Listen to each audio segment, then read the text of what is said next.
1936년 2월 25일 오후, 며칠 전부터 내린 눈은 그 기록을 54년 만에 갈아치우고 있었습니다. 도시는 이미 폭설로 뒤덮였지만 눈은 더 쏟아질 것 같았죠. 이에 도쿄의 하늘은 어두컴컴했습니다. 곧 일어날 불길한 기운처럼 말이죠. 그렇습니다.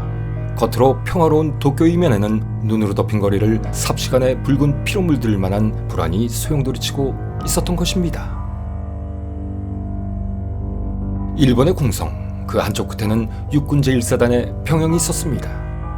소위 일본 육군 최고의 정예사단이라 불리우는 육군 제1사단. 얼마 전 그 지부에 군사반란이 있을 거라는 첩보가 들어왔습니다. 일단의 과격파 군인들이 황실 고문 몇 명을 암살할 계획을 세웠다는 말을 육군성의 한 소자로부터 제보받은 것이죠. 그에 따라 캠페이타이, 즉 제국 육군 헌병대와 경시청에서는 만일의 상황에 대비하게 됩니다. 이런 조치는 1사단도 마찬가지였죠. 그도 그럴 것이 1사단은 전시에는 야전사단 임무를 수행하지만 평시에는 이곳 도쿄 주둔지에서 황실과 내각을 보호하는 경호부대 역할도 했었기 때문이었습니다.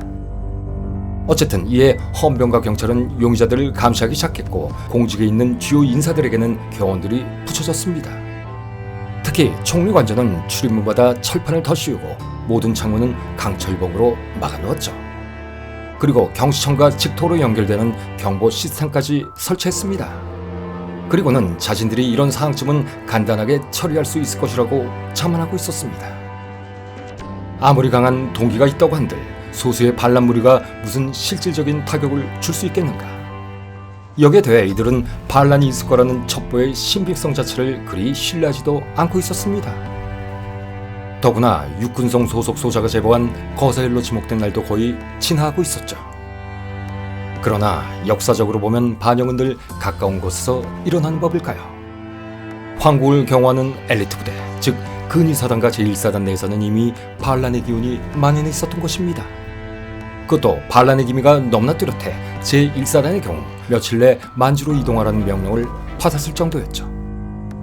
당시 이들은 내각을 향한 경멸감을 공견연히 드러나곤 했었는데 어떤 대대는 기동훈련을 받는 채 하다가 수도 한복판에 있는 경시청을 향해 일제히 열을 지어 소변을 내갈기기도 했었습니다. 그러나 너무나 드러낸 불만을 표시했기 때문이었을까요? 아니면 유행처럼 번지기 시작한 쇼와 유신이라는 어젠다 때문이었을까요? 또는 당시 일본 군부가 공통적으로 가지고 있던 내각에 대한 불신, 나아가 부패로 만연된 사회에 대한 불만, 그리고 군 내부의 인사 척결까지. 어찌 보면 반란을 기도하는 집단이나 이를 막아야 하는 집단이나 반란에 관해선 서로 상련지정의 관계였는지도 모르겠습니다. 그러다 보니 이런 어마어마한 구테타 첩보에도 일본의 내각이나 군부는 사태의 심각성을 그리 크게 우려하지 않았습니다. 하지만 이미 근위사단과 제1사단 내에서는 장교와 사병 1483명이 반란을 준비하고 있었습니다. 다시 말해 헌병대와 경시청에서 가볍게 넘겨짚었던 것처럼 이번 반란은 그저 몇몇 또라이들의 도발이 아니었던 것입니다. 제대로 훈련되고 조직된, 심지어 핵심 고위 장성들까지 연루된 이른바 계획적인 군사 쿠데타였던 것이죠.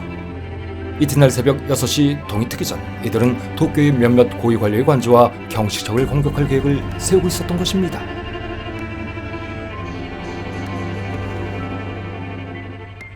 (1920년대) 일본은 급진적인 서구화에 대한 후유증과 인구의 대폭발로 매우 혼란스러웠습니다. 일본의 내개성, 홋카이도, 혼슈, 규슈, 시코쿠는 이미 8천만 명이 훌쩍 넘는 인구로 폭발 직전일 지경이었으니까요. 당시 일본의 경제 상태로는 이렇듯 한 해 거의 100만 명씩 증가하는 인구를 흡수할 여력이 전혀 없었습니다. 당시 낙후됐던 도쿄 지방을 예로 들면 이곳은 에도 막부 말기까지도 보릿고개로 인한 기아로 굶어 죽은 사람이 부지기수였고 강물에는 사시사철 굶어 죽은 어린아이 시체가 떠다니는 실정이었죠. 그러나 메이지 지진 이후에도 이런 상황은 전혀 바뀌지 않았고 거꾸로 잦은 전쟁과 그에 따른 군비의 확장으로 인해 일본 경제는 더욱 쪼그라들고 있었습니다. 그것은 제1차 세계대전의 특수에도 불구하고 그에 대한 모든 잉여의 혜택은 화족이나 고위관료, 대기업들의 사조들에게만 돌아왔기 때문이었죠. 여기에다 연이은 농산물 가격의 폭락으로 농촌은 완전히 초토화되고 있었습니다. 이러다 보니 아사 직전에 몰린 농민들은 일본 역사상 처음으로 정부에 직접 항의하는 시위까지 하게 됐죠. 하지만 이것으로 끝난 것이 아니었습니다. 가장 큰 결정타는 따로 있었죠. 바로 세계 경제 대공황이라는 어마어마한 쓰나미가 일본을 덮쳐버렸던 것입니다. 이로써 수십만 명의 도시 노동자들까지 직장에서 쫓겨나기 시작했고, 이런 극악의 상황은 좌익 정당과 노동조합의 설립붐으로 이어지게 했죠. 하지만 이에 맞서는 구구 민족주의 단체들도 생기기 시작합니다. 그중 가장 유명한 인사로 사회주의 강령의 제국주의 사조를 결합시키고, 여기에다 니치렌시로 불리우는 일련종의 교리와 일본 사회 특유의 천황 숭배 사상이라는 가치관까지 덧씌워 주장한 열렬한 혁명가이자 급진적 민족주의자 또는 혁명적 낭만주의자라고도 불리우는 기타 이키가 있었습니다. 그의 중국식 예명처럼 그는 젊은 시절 중국 동맹회에 입당하고 신의 혁명에 투진하기도 했던 수정주의적 사회주의자였죠. 그는 개혁을 외치는 자신의 논문 일본 개조 법안 대강에서 일본인은 서구의 참담한 예를 그대로 따르고 있다. 재계, 정계, 군부 권력자들과 화족들은 제국의 권력을 빙자해 부당하게 사적 이익만을 취하는데 골몰하고 있기 때문이다. 이에 천황이라는 유일하고 강력한 지도자에 의한 사회주의 이상이 강제되는 전체주의를 도입해야 한다. 그러기 위해서는 국민과 천황 사이의 장벽을 제거해야 한다. 하지만 의회를 통한 변혁에는 한계가 있으니 이를 타파하기 위해서는 반드시 군사혁명이 일어나야 한다. 그리고 동서양의 역사는 내전의 시대가 막을 내린 봉건국가의 통일에 대한 기록이다. 그렇기 때문에 이 시대의 국제전쟁이 끝난 뒤에 나올 수 있는 평화는 반드시 봉건적인 평화여야 한다. 그러나 서구에 억압받는 중국과 인도의 칠흑 형제들은 우리의 보호와 지도력이 없으면 독립을 이룩할 수 없다. 그러므로 이런 봉건적인 평화의 정착을 위해서는 세계 만방이 모두 천황의 품 안에 있어야 한다. 이것은 세상에서 가장 강력한 국가, 천황이 존재하는 대일본 제국의 출현으로만 가능할 것이며, 일본 제국이 세계의 모든 국가를 지배했을 때만 달성할 수 있을 것이다 라고 주장했습니다. 다시 말해 일본의 가장 중요한 국시는 전체주의적 국가 사회주의여야 하며, 그러기 위해서는 국회와 내각이라는 벽을 반드시 허물어 버려야 한다는 얘기였죠. 그리고 이에 덧붙여 국가사회주의 구현을 위해 투표는 집안의 가장으로만 제한할 것과 아무도 100만 원 이상의 돈을 모으지 못하도록 금지해야 한다고도 주장했습니다. 또한 국가사회주의 강령에 따라 모든 주요 산업은 국유화하고 주부는 집에서 전통예술인 꽃꽂이나 다도를 배우는 것으로 활동을 제한하며 오직 가사와 육아에만 전념해야 한다고 주장했죠. 이것만이 아니었습니다. 나아가 8시간 노동제와 남녀 동일노동, 동일임금 같은 사회주의적인 정책의 실시까지 언급했습니다. 그리고는 이런 내부 개혁으로 강력해진 일본으로 서양 제국주의에 맞서 아시아를 해방시켜야 한다는 논리였죠. 그는 이 모든 것을 통칭하여 국가 개전운이라고 불렀습니다. 그런데 이 계획은 언뜻 보기에는 덴노에게 초월적인 권력을 부여하는 것 같은 보이지만, 그의 주장을 깊이 살펴보면 천황이란 혁명을 위한 도구, 그릇에 지나지 않은 존재이며 그 권위는 상징으로만 존재한다라는 것이었습니다. 그저 덴노를 국가를 통합시키는 제사장 정도로만 취급한 것이죠. 사실 기타이키는 덴노를 몹시 칭호하는 사람이었습니다. 어느 날 그의 국회의원 친구가 그에게 관직에 출소할 것을 권하자, 천황 따위 그런 시끄러운 놈이 있는 세상에서는 벼슬을 하고 싶지 않다라고 잘라 거절했을 정도였죠. 심지어 이륙 쿠데타가 실패로 끝난 뒤 군부의 음모에 의해 희생양이 되어 사형을 선고받고 사형정에 도착했을 때, 함께 총살된 그의 제자 니시다 미스키가 처형 직전에 천황폐하 만세삼창을 부를까요? 라고 묻자 그는 단호하게 거부하면서 어린 임금에게 투구를 빼앗겨 져버린 싸움이라는 사세구를 남겼다고 하죠. 이렇듯 기타이키는 천황자 메이지헌법 그리고 천황 주권론에 대한 혹독한 비판자였던 것입니다. 그는 메이지 유신으로 성립된 근대 일본은 천황의 일본이었고 일본 국민들도 천황의 국민이 되어버렸다라고 한탄하곤 했었는데, 자신이 보기엔 작금의 일본은 근대화된 국가이긴커녕 토인불락에 지나지 않는 미개한 국가라고 생각했던 것입니다. 이렇듯 기타이키는 천황의 일본, 천황의 국민을 부정하고 덴노 위상을 담은 일본의 제사장, 국민의 제사장정으로 만들려고 했던 것이죠. 즉 덴노를 국민 통합을 위한 도구로 쓰겠다는 소리였는데, 당시 덴노를 신처럼 여기던 제국 시절의 일본, 이런 시대의 일본인이 덴노에 대해 이런 생각을 품는다는 것은 그야말로 파격, 아니 그 이상의 것이었습니다. 하지만 기타이키 역시 약탈적 제국주의 속성 그대로 가지고 있었습니다. 그의 내면에는 국민의 복리에는 크게 관심이 없었을 뿐만 아니라 우습게도 이런 혼돈스러운 주장의 저변에는 마치 그가 척결하려고 했던 볼셰비키의 속성처럼 단지 목적을 위해서는 수단은 정당화 될 수 있다라는 사고방식이 내재되어 있었던 것입니다. 이렇듯 어찌 보면 그의 모든 파격적인 주장은 다만 대중의 관심을 유도하기 위한 미끼, 그 이상도 그 이하도 아니었던 것이죠. 어쨌든 기타이키는 식민지 조선에 대한 입장도 밝힌 바가 있습니다. 그는 조선은 일본의 속국이 아니고 식민지도 아닌 일본의 일부이므로 조선에도 일본 국내와 동일한 행정법을 적용하고 조선인에게도 참정권을 부여하여 일본의 국민과 동등한 국민으로서 대우를 해야 한다고 주장했던 것입니다. 그러나 이건 역시 조선인의 권리를 보장해준다는 측면보다는 당시 조선인에게는 참정권이 없었기 때문에 일본 제국헌법을 적용할 수가 없었고, 그러다 보니 조선 총독부가 내각이 아닌 군부에 의해 조정돼 조선의 정치를 좌지우지한다는 것이 우려되자 이를 통제하기 위함일 뿐이었습니다. 또한 이외에도 기타는 일본어를 폐지하고 에스페란토를 일본 제국의 공용어로 사용할 것도 제안했습니다. 그는 에스페란토가 미래에는 세계의 공용어가 될 것이고 누구나 배우기 쉽고 소통이 용이한 언어라고 전제하며 일본도 에스페란토를 하루빨리 받아들여야 한다고 주장했던 것이죠.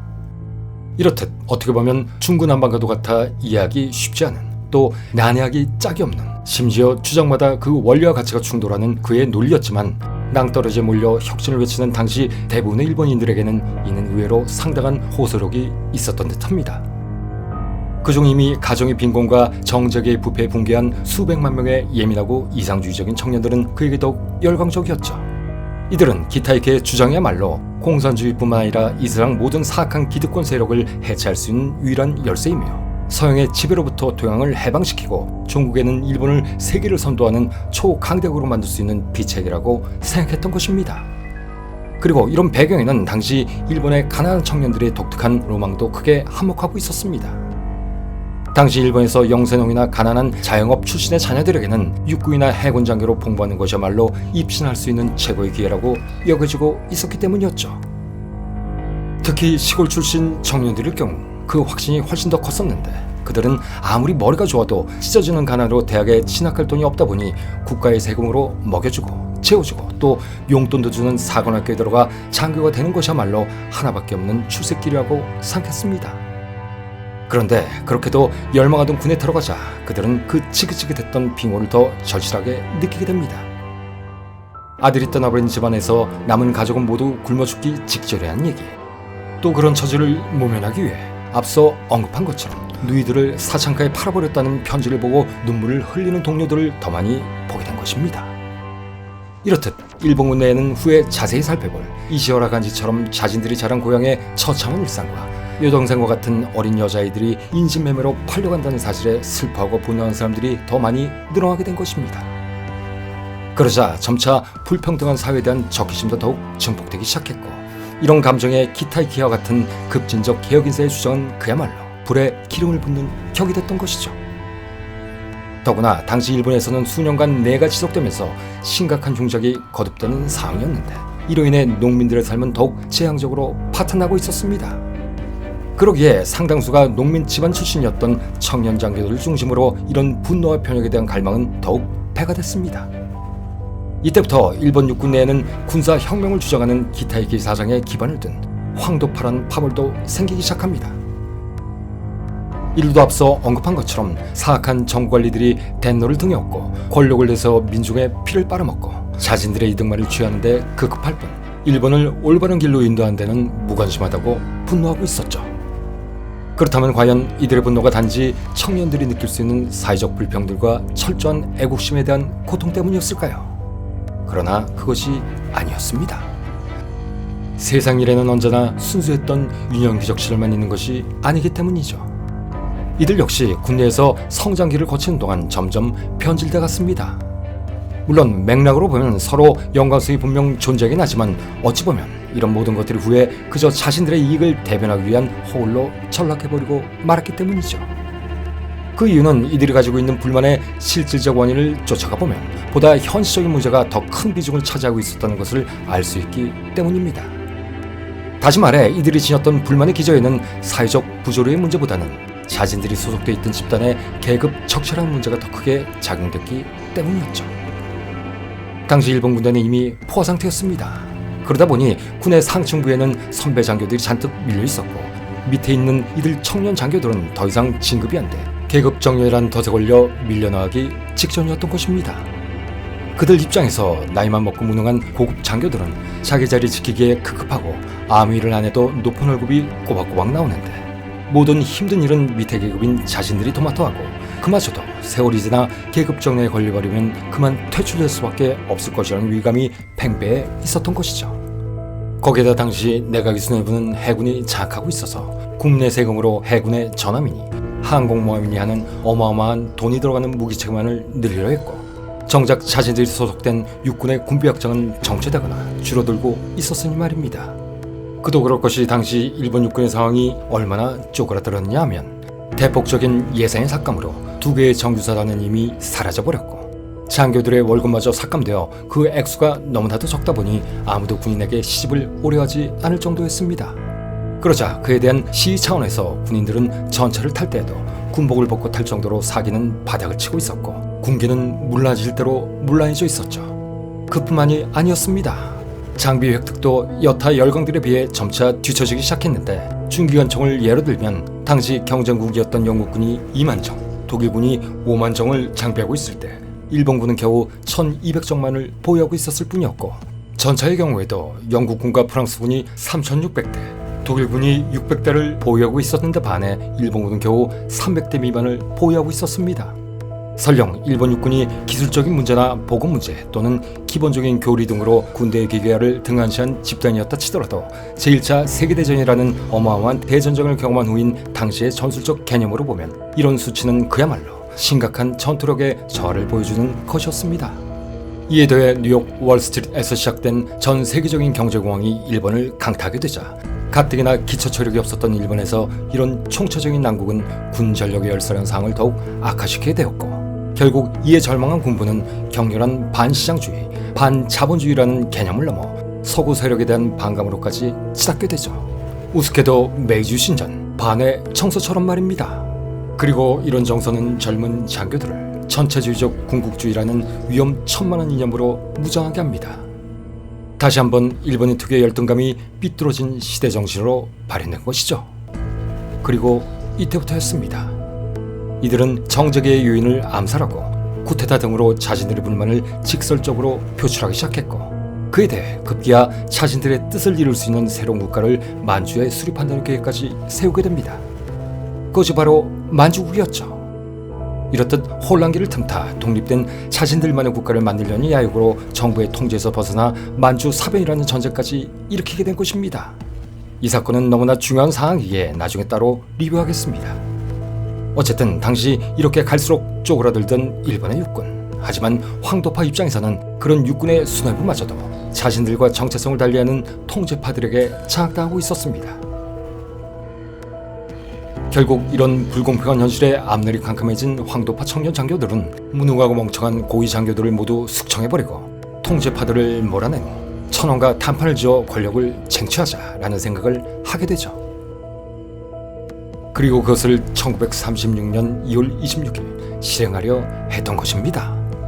그러나 이 모든 것들은 메이지 유신에 이어 또 다른 국가혁명이라고 이름 붙여져 이것은 일본을 위한 또 국민을 위한 거사이다. 인군 곁에 간신배를 치고 국채를 분명히 하여 천황 친정을 실현한다 라고 말하며 그럴듯하게 포장했죠.